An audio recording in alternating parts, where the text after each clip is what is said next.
नमस्कार दोस्तों, मैं नितिन सिंह आपके अपने जीसीएस परिवार में एक बार फिर से स्वागत करता हूं। जैसा कि परसेंटेज की पार्ट 1 क्लास हो चुकी है, तो आज पार्ट नंबर 2 है। पार्ट नंबर 1 में बेसिक बताया गया, आज पार्ट 2 में थोड़ा इससे ऊपर बताया जाएगा। तो आइए देखते हैं। कहा गया है कि यदि ए की आय बी की आय से 10% अधिक हो, तो बी की आय ए की आय से कितने परसेंट कम है। किसकी आय की अपेक्षा कहा गया है? ए की। ए की आय हमें नहीं पता, तो हम ए की आय 100 मान लेते हैं। कोई भी चीज अपने आप में 100% होती है, इसीलिए हम ए की आय 100% मान लिए। कहा गया है कि यहाँ बी की आय से कहा गया है, हम बी की आय 100 मान लेंगे। फिर कहा गया है ए की आय बी की आय से 10% अधिक है। तो अगर एक को हम 100 मान लिए हैं, तो 10 अधिक यानी ये कितना है? 110 है। ठीक है। अब यहाँ अगर देखें तो कितना, अब पूछा गया है कि बी की आय ए की आय से कितना कम है। तो कितना कम है? 10। तो हम 10 इसका आंसर नहीं बताएंगे। देखिए कितना कम है? 10। किसकी अपेक्षा पूछा गया है? तो ए की अपेक्षा। जिसके पीछे से लगा होगा उसका मान हम नीचे रखेंगे, यानी 110 नीचे। और किसी भी चीज को प्रतिशत में बदलने के लिए आपको पहले ही बताया जा चुका है कि 100 से उसे हम गुणा कर देंगे। अब देखिए, एक जीरो से एक जीरो कैंसिल, और 100 का गुणा एक से करेंगे तो 100, और 11 नीचे हो जाएगा।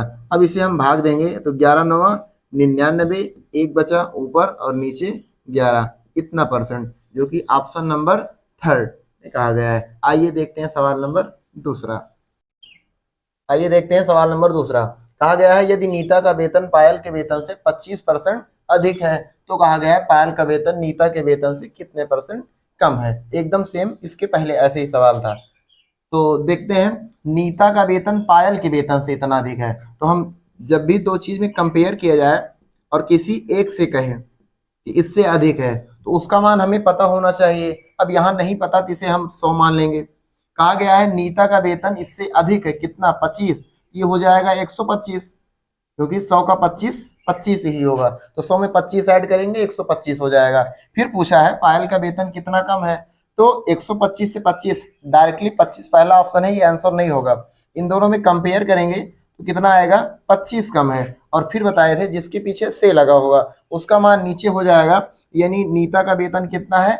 125। और प्रतिशत में बदलने के लिए 100 से गुणा करेंगे। 25 से करना 25, 25 पंचे 100, और 5 से काटेंगे तो ये कितना हो जाएगा? 20%। यानी पायल का वेतन नीता के वेतन से 20% अधिक है, जो कि ऑप्शन नंबर बी है। और आपको बताए थे कभी भी यानी 25 आ जाए तो आंसर 20 होगा, और 20 आ जाए तो 25 होगा। तो आप डायरेक्टली कह सकते हैं 20% आपका आंसर होगा। चलिए देखते हैं सवाल नंबर तीसरा। आइए देखते हैं सवाल नंबर तीसरा। कहा गया है कि किसी वस्तु की एक 10% तथा 10% की दो क्रमवार मूल्य में वृद्धि की जाती है। कहा गया किस एकमात्र मूल्य वृद्धि के समतुल्य है। ऑप्शन ए 19%, बी 20%, सी 21% और डी 22%। आइए आपको दो तरीका इसका बताते हैं। सबसे पहले हम कोई, जैसे जो वस्तु है उसका हम मान लेते हैं मूल्य कितना है? 100 है। ठीक है। वस्तु का मूल्य 100। फिर कहा गया है कि दो क्रमवार वृद्धि की जाती है, तो नया मूल्य हमारा जो हो जाएगा, नया मूल्य 100 पर कितनी वृद्धि हुई? 10%, यानी कह सकते हैं 110%। फिर कहा गया फिर 10%, यानी फिर का 110%। 100 का मतलब गुणा 110 और बटे में 100, गुणे 110 और बटे में 100। अगर इसे काटे हम तो 100 से 100 पूरा कट गया, और एक जीरो यानी दो जीरो और एक जीरो यहाँ, 11 ग्राम में 121। यानी पहले हमारा जो मूल्य था 100 था, अब नया जो मूल्य हो गया 121 हो गया। तो बढ़ा कितना? 100 से 21 कितना बढ़ा? 21%। यही हमारा, ठीक है, वृद्धि है, जो कि ऑप्शन नंबर थर्ड कहा गया है। इसका अगर हम देखते हैं ट्रिक, जब भी ऐसे वृद्धि वृद्धि के लिए हम प्लस करते हैं, प्लस का 10, अगर कमी होता तो माइनस का 10। इसका एक सूत्र होता है, फार्मूला ए प्लस बी, और यहाँ हो जाएगा प्लस ए बी और बटे में 100। ए ए का मान 10 है और प्लस 10, फिर यहाँ प्लस 10 गुणे 10 और बटे में 100, 2 जीरो से 2 जीरो कैंसिल, 10 10 20 और प्लस एक एकन्नम एक, 20 एक 21, 21% हमारा आंसर हो जाएगा। आप चाहे इस तरीके से लगाओ चाहे इस तरीके से लगाओ, आपका 21% आंसर हो जाएगा। आइए देखते हैं सवाल नंबर चौथा।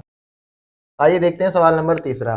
कहा गया है किसी वस्तु के मूल्य में पहले 10% की वृद्धि तथा इसके उपरांत 20% की वृद्धि की गई। यदि अंतिम बढ़ा हुआ मूल्य 33 रुपए हो तो प्रारंभिक मूल्य हमें नहीं पता, तो हम ऐसी कंडीशन में मानेंगे यक्स, मानेंगे माना प्रारंभिक मूल्य बराबर यक्स। फिर कहा गया है कि कितना बढ़ा, यक्स 10%, यानी यक्स का 110% का फिर लगातार बढ़ा 20%, यानी 120%। अब यक्स और गुणे में 110 बटे में 100 और गुणे में 120 और बटे में 100, एक जीरो से एक जीरो और एक जीरो से एक जीरो, और कुछ कटेगा। अगर इसे चाहे तो काट दें, 4 3 12 और 4 दूनी 8, 4 पंचे 20, यानी गुणा करेंगे 11 3 33, 33 इकन्नम 33 एक्स और बटे में 25।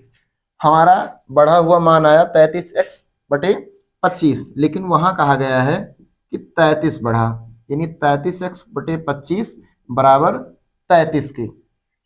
यक्स का मान हमें निकालना है। यक्स का जब मान निकालेंगे तो यक्स इकन्नम यक्स, यानी ऐसे कहें, और गुणे में ऐसे कहें कि यक्स यानी 33x बराबर 33x बराबर 25 गुणे 33, यक्स बराबर 25 गुणे 33 और बटे में 33, 33 से 33 कैंसिल, यानी यक्स बराबर 25 और हमारा यक्स प्रारंभिक मूल्य था, यानी शुरुआत में वैल्यू कितनी थी 25। ऑप्शन नंबर डी सही हो जाएगा। आइए देखते हैं सवाल नंबर चौथा। आइए देखते हैं सवाल नंबर चौथा। कहा गया है कि फलों के मूल्य में 30% की कमी करने पर बिक्री में 40% अधिक हो जाती है, तो इससे बिक्री पर क्या प्रभाव पड़ेगा। आपको बढ़िया से एक फार्मूला बताए थे कि ए प्लस बी और प्लस में ए बी और बटे में 100, आप इसी पे रखिए और डायरेक्ट आंसर लीजिए।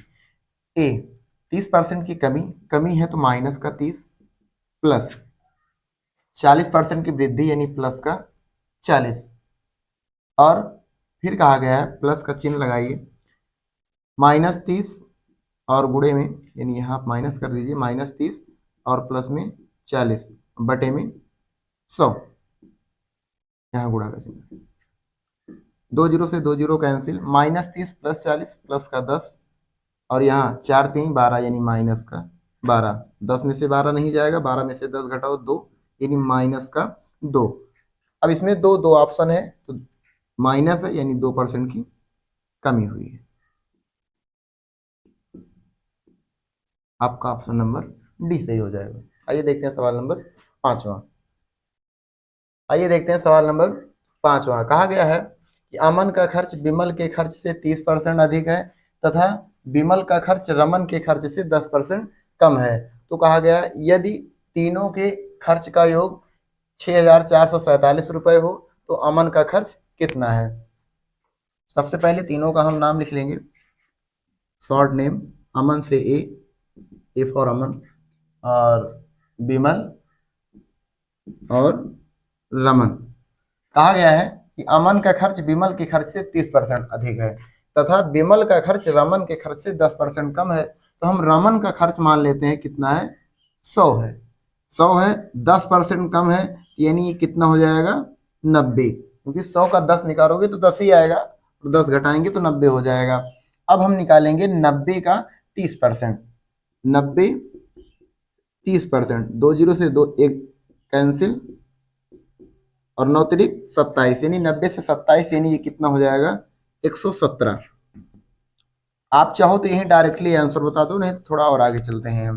कहा गया तीनों का योग 190 और प्लस 117 अगर हम जोड़ेंगे तो हो जाएगा कितना 190 और प्लस में 117, 7 9 1 10 के 0, हासिल 1 1 1 2 1 3, यानी कुल आया कितना 307। लेकिन वहां कहा गया है कि उन तीनों का योग कितना है 6447।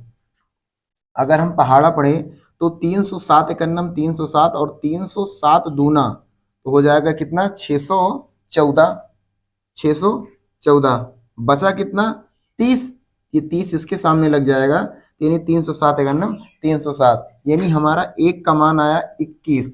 यहाँ कहा गया है अमन का कितना है, तो 21 गुणे 117 बराबर आ जाएगा 21 सत्ते 147 के साथ। अब यूनिट डिजिट से आप बता सकते हो कि कौन होगा, तो 7 किसी के लास्ट में है तो नहीं है, ये आपका आंसर हो जाएगा बिना कुछ गुणा किए। नहीं तो गुणा कर दीजिए, 21 एकन्नम 21 और 21 प्लस 14 हो जाएगा 35 के 5 हासिल 3, 21 एकन्नम 21 21 3 24। आपका वैसे भी ये आंसर हो जाता, और नहीं तो ये सब करने की आवश्यकता ही नहीं थी। जब आपको बता दिया गया कि इन तीनों का कितना आ गया, इनका 100, इनका 90, इनका 117, तो ऐसे जानिए जो 117 का मल्टीपल होगा वही हमारा आंसर होगा। 117 से अगर हम काटें इसको तो ये कट जाएगा किससे 3 से, हाँ 3 से कट जाएगा, यानी जो 3 का मल्टीपल होगा वो हमारा आंसर होगा। 2 2 4 नहीं होगा, 4 2 6 6 5 11 11 7 18, ये 3 का मल्टीपल हो जाएगा ये। और चेक करते हैं 8 1 9 9 9 18, ये भी हो सकता है। 2 1 3 ये भी हो सकता है, और ये तो नहीं हो सकता, इसमें 3 मल्टीपल है। अब देखिए 3 या ऐसे कहें 9 गुणे 13, यानी 9 का मल्टीपल होगा, तो 9 का मल्टीपल, अब 13 का हम चेक कर लेते हैं। 13 का मल्टीपल तो 13 का नाम 13, 13 6 18, 13 3 69, ये भी कट सकता है। और 13 का नाम 13, ये नहीं कटेगा, तो ये नहीं होगा। और ये से चेक करें हम, 13 का नाम 13 और बचेगा कितना 11, 13 का नाम 13 का नाम 13, 13 3 14, 13 9 117। अगर ये काटें तो हम 117 से डायरेक्टली काटते हैं, अगर कट जाएगा तो आपका आंसर हो जाएगा 24 57 को हम 117 से भाग दें तो 117 दूना कितना हो जाएगा 234, 2 बार गया 234, और कितना बचा 11, 117 का नाम 117, ये नहीं पूरा कट गया। और 117 से अगर ये चेक करें तो बाकी नहीं कटेगा, एक ही कट गया तो आपका ही आंसर हो जाएगा, यानी 24 57 हमारा फाइनली आंसर है। आइए हम देखते हैं सवाल नंबर 6वां। आइए देखते हैं सवाल नंबर 6वां। कहा गया है एक आयत की लंबाई में 20% की वृद्धि करने तथा चौड़ाई में 20% की कमी करने पर इसके क्षेत्रफल में कितने परसेंट की कमी आएगी। तो आपको फार्मूला बताया ही है, a प्लस बी प्लस ए गुणे बी और बटे में 100। पहला कहा गया है वृद्धि, यानी प्लस का 10 रहेगा, फिर 20% की कमी यानी माइनस का 20, यहाँ रहेगा प्लस का 20 और गुणे में माइनस का 20 और बटे में 100। 20 में से 20 क्या 0 और 1 0, यानी ये कट जाएगा, और 2 दूनी 4 यानी -4 आ जाएगा। और यानी कितना माइनस का मतलब हुआ इतना परसेंट की कमी। पूछा गया कितने परसेंट की कमी होगा, तो 4% की कमी होगा। ये रहा हमारा 6वां सवाल। इसके आगे आपको पार्ट नंबर 3 में बताते हैं। और वीडियो कैसा लगा ये हमें कमेंट सेक्शन में बताना ना भूलें, और चैनल को ज़्यादा से ज़्यादा शेयर करें, लाइक करें, और मिलते हैं अगले सेशन में। तब तक के लिए धन्यवाद। जय हिंद।